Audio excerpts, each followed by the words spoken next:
Sebelumnya, Assalamualaikum warahmatullahi wabarakatuh.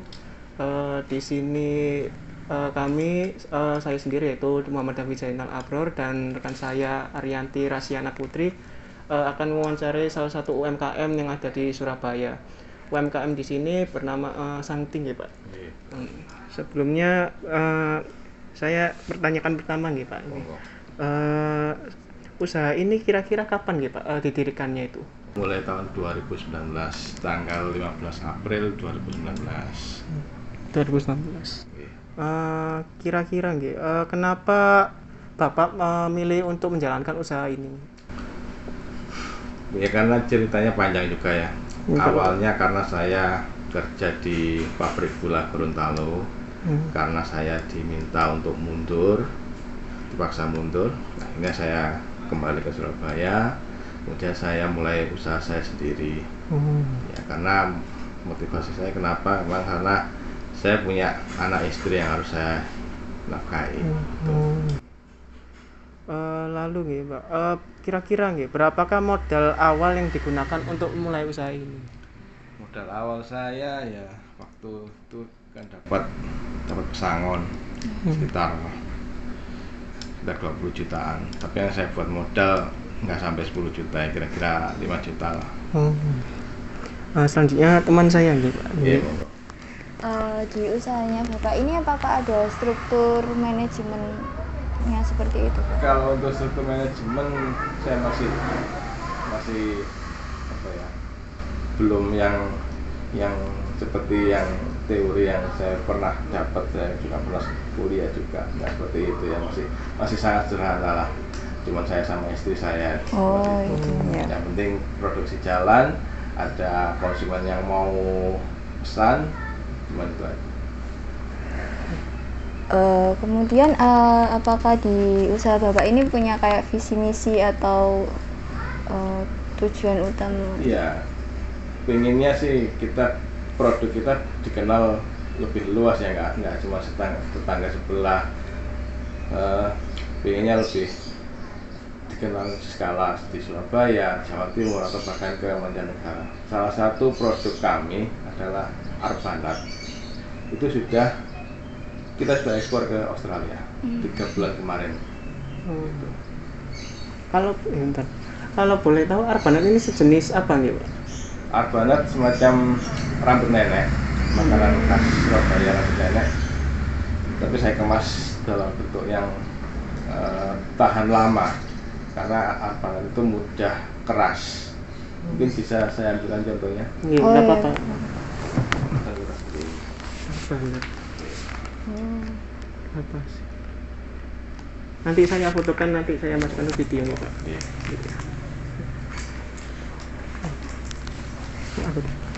Sini.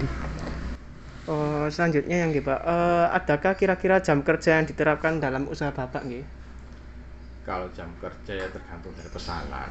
Kita biasanya mulai mengerjakan sore, karena saya punya anak kecil, kan anak saya sudah tidur, baru saya kerjakan pesanannya gitu. Kalau misal di bulan puasa seperti ini pengaruh jam kerja nggih? Enggak juga. Enggak juga, Okay. Masih tetap Ya. Karena kita kan produk kita, saya titip ke kayak toko oleh-oleh dengan sistem konsinyasi.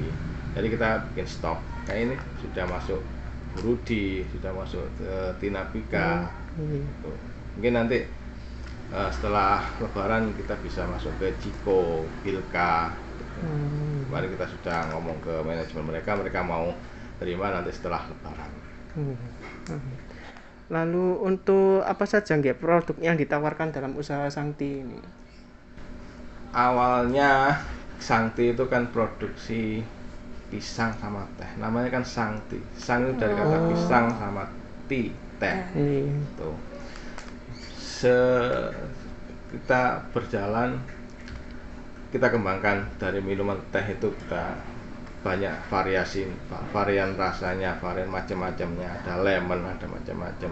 Kemudian makanan juga pisang itu ada yang pisang kipas, pisang goreng, terus ada nugget pisang. Untuk yang Arbanat ini kita dapat tantangan dari Dinas Pariwisata Surabaya. Waktu itu ada event cangkruan juang di Tugu Pahlawan. Situ khusus menyajikan menu tradisional khas Surabaya. Saya selaku UKM Surabaya dapat jatah Arbanat ini. Awalnya saya nggak bisa bikin, nggak tahu gimana. Arbanat bentuknya nggak tahu, tapi saya tanya ke penjual yang biasa jual di sekolah. Saya tanya, saya belajar dari mereka. Akhirnya kita bisa produksi sendiri. Tapi kendalanya Arbanat ini mudah sekali mengeras. Nah, jadi nggak tahan lama, nggak sampai 3 hari sudah keras, udah baunya beda. Terus saya konsultasi ke Dinkop Jawa Timur yang ada di Juanda, gimana makanan ini bisa tahan lama. Akhirnya saya diminta untuk bikin kemasan kayak begini, aluminium foil begini yang kedap udara. Ya, alhamdulillah kita uji coba bisa bertahan lebih dari 6 bulan. Gitu. Rasanya tetap, bentuknya tetap, baunya tetap.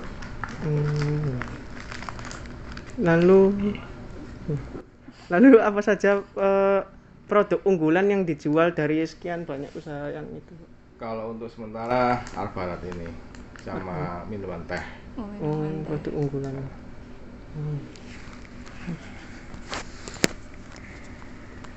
Untuk pembaruan produk dari tahun ke tahun itu kayak gimana Bapak, inovasi dari Ya Bapak? mungkin kita yang awalnya varian rasa, kemudian kemasan kayak macam ini. Awalnya kan saya pakai pouch plastik, itu masih sering menggumpal, cepat rusak.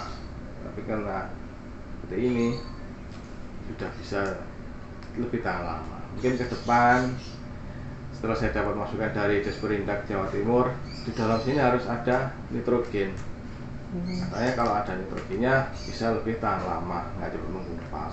Tapi saya masih kendala di modal, untuk beli alatnya juga lumayan mahal.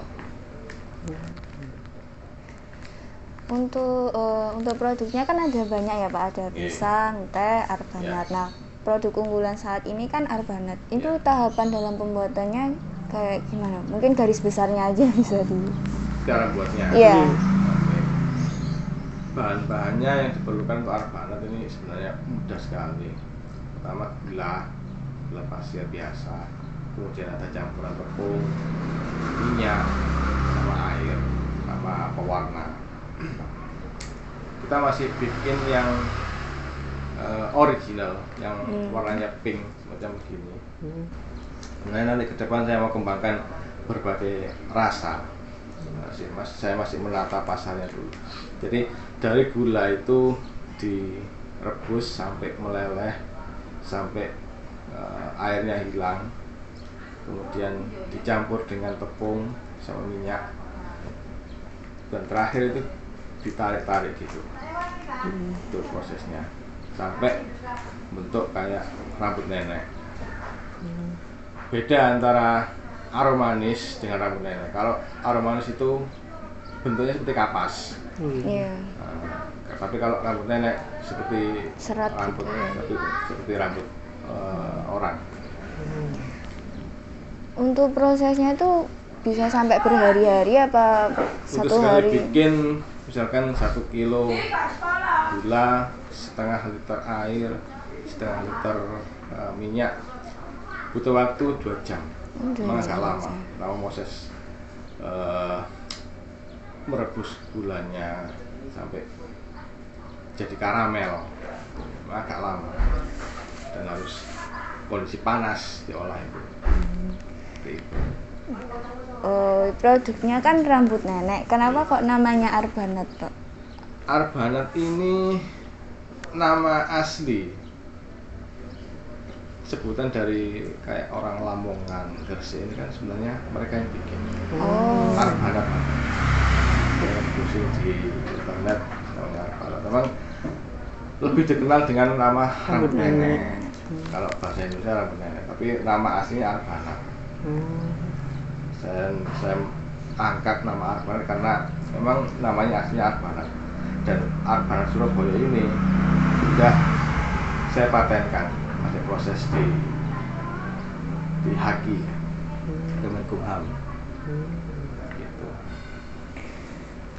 Jadi semua produk saya insya Allah saya tidak sembarangan untuk memproduksi, karena kita juga ada izinnya, ini ada PIRT, ada halal juga. Kayak minuman juga ada halalnya. Ya kita kerjakan perlahan-lahan lah untuk standarisasi dari perizinannya. Karena beresiko juga kalau kita mengeluarkan produk sudah di luar tapi tidak ada izinnya, nanti bisa kena sama instansi terkait. Pernah ada cerita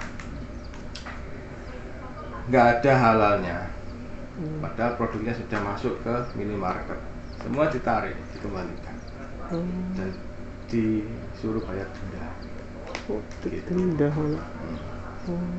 Itu bayar dendanya dari pihak pemerintah atau pihak swalayannya? Yang produksi. Jadi misalkan kayak BPOM, ada rahasia makanan, ditemukan nggak ada halalnya atau nggak ada DM kode produksinya, disuruh dicari produsen mana, dicari sampai ke rumah produksinya, sudah bayar denda. Itu penting. Itu memang susahnya kalau kita produksi makanan minuman. Mungkin kalau kerajinan atau apa enggak seperti itu. Untuk patokan harganya produknya berapaan, Pak? Ini Arbanat ini untuk 80 gram dari kami kita 15.000. Kenapa? Karena memang kita sudah ada PIRT, sudah ada halal. Kita bikin ini juga butuh proses, dari kemasannya juga mahal. Terus untuk paten juga butuh waktu juga. Kayak kita patok sekitar 15.000 dari saya. Misalkan kalau ada reseller atau apa, mungkin kita kasih tahu berapa. Kalau sistem konsinyasi seperti di Burudi atau di Tinabika, mereka sendiri yang naikkan harganya. Jadi dari saya 15, nggak tahu mereka jual berapa. Gitu. Lain lagi kalau kita titip di instansi, kalau harga 15 ya 15 harganya. Mereka nggak ngambil untung. Yang penting UKM-nya, produknya dikenal orang. Gitu. Kalau untuk produk pisang sama tehnya, Pak? Kalau untuk untuk minuman, sekarang saya nitip di instansi di Balai Kota, ada di mana? Bungurasi ada, itu dari instansi DP 5A yang memfasilitasi UKM. Kalau untuk pisangnya kita masuk ke GrabFood, Shopee Food seperti itu. Kok jual minumannya itu produknya tuh dalam bentuk kemasan botol gitu, apa kayak buka stand gitu? Oh.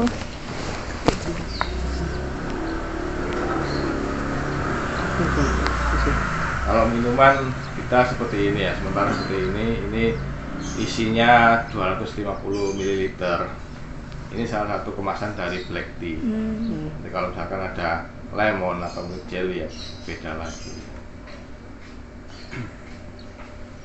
Jadi menurut Bapak itu harga yang Bapak berikan itu sudah sesuai dengan di pasarannya ya, Pak ya? Insya Allah sesuai dengan harga produksi lah. Kan mungkin kita masih di bawah.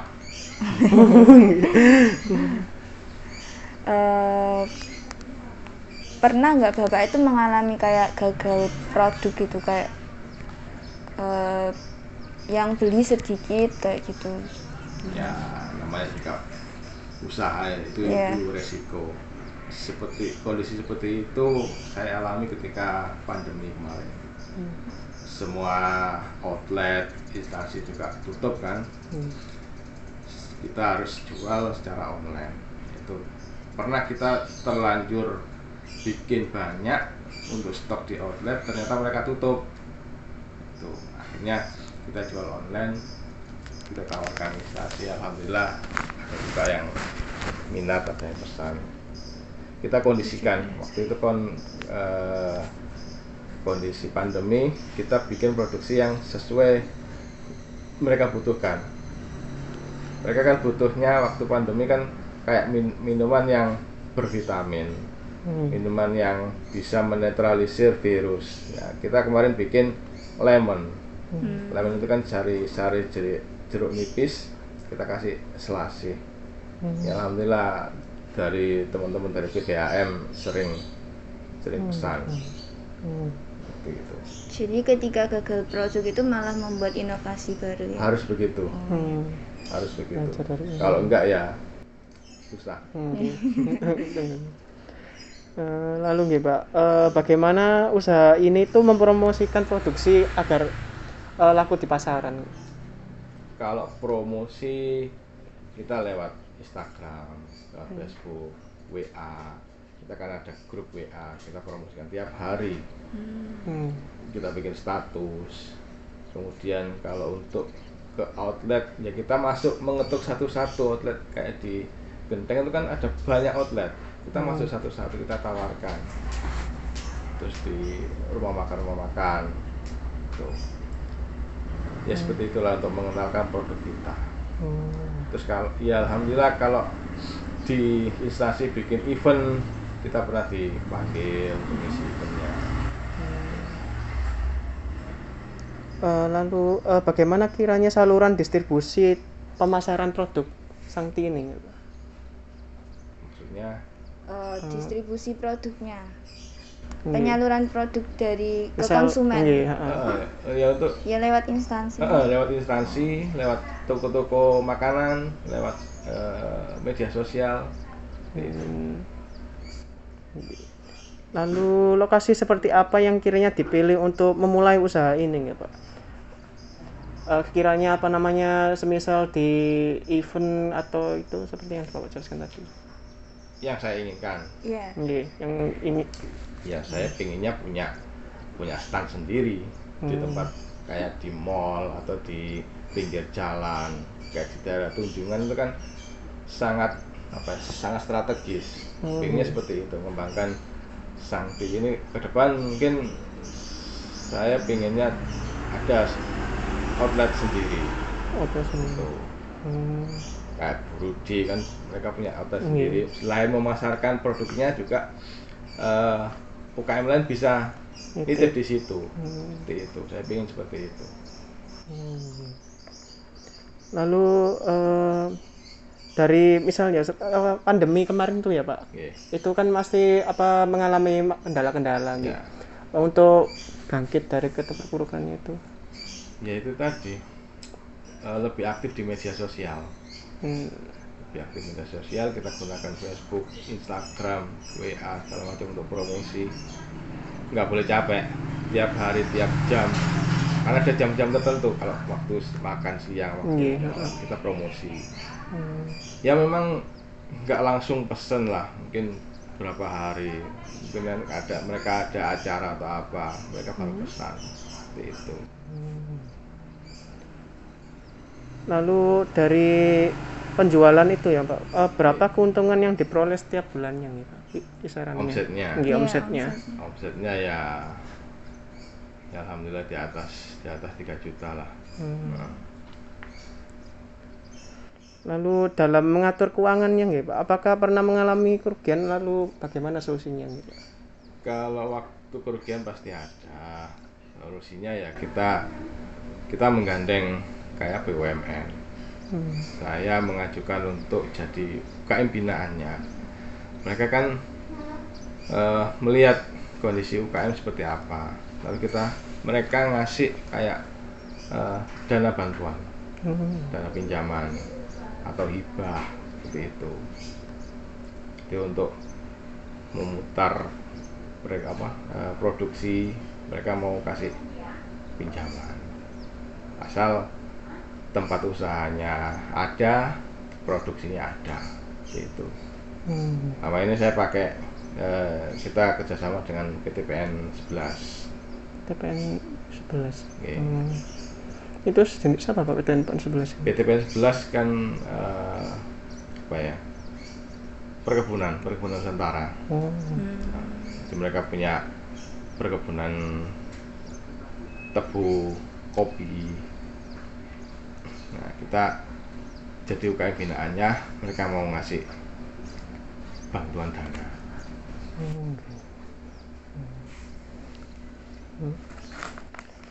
Mungkin dari wawancara ini cukup sekian gitu Pak. Apa namanya pertanyaan yang kami lantarkan ke usaha Bapak. Kiranya untuk kedepannya gitu Pak, dari Sangti ini harapannya seperti apa nih? Untuk ke siapa? Untuk usaha Usaha. sendiri. Gini, saya punya angan-angan gimana caranya rumah produksi ini bisa menjadi destinasi wisata. Kayak semacam di Jogja kan ada Bakpia Patok. Nah, mereka kan jadi tempat wisata. Oh, ini loh produksinya Bakpia Patok. Diajak ke rumah produksinya, diajak ke tokonya. Ya cuman orang datang lihat gimana bikin Bakpia Patok, bikin apa namanya, kemasannya gimana. Seperti itu. Nah, saya pengen ke depan seperti itu. Jadi di Sangti ini orang datang atau wisatawan dari mana datang ke sini, lihat produksinya Sangti, produknya apa saja, nanti ada tokonya. Jadi nanti ke depan saya mau rubah semuanya ini kalau sudah selesai program saya. Mungkin awal nanti saya mau buka di situ, di depan situ kayak semacam outlet kecil-kecilan di situ, yang memajang produk Sangti. Sambil di setting di sini rumah produksinya gimana. Nah, itu butuh proses semuanya. Dan butuh kerjasama dengan instansi terkait kayak di pariwisata. Itu. Berarti apa namanya, di lain sisi untuk meningkatkan produksi juga ingin meningkatkan pariwisata gitu Pak, Surabaya sendiri. Mungkin cukup sekian dari kami selaku wawancara ini. Terima kasih ya Pak sebelumnya atas kerjasamanya dan mau diwawancarai.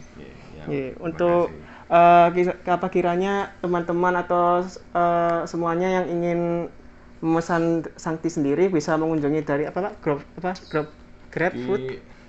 Ada di GrabFood, ada di GoFood, ada di Shopee Food. Dan juga bisa mengunjungi Instagram dan media sosial yang terkait. Terima kasih sebelumnya. Kami selaku wawancara mundur diri. Wassalamualaikum warahmatullahi wabarakatuh.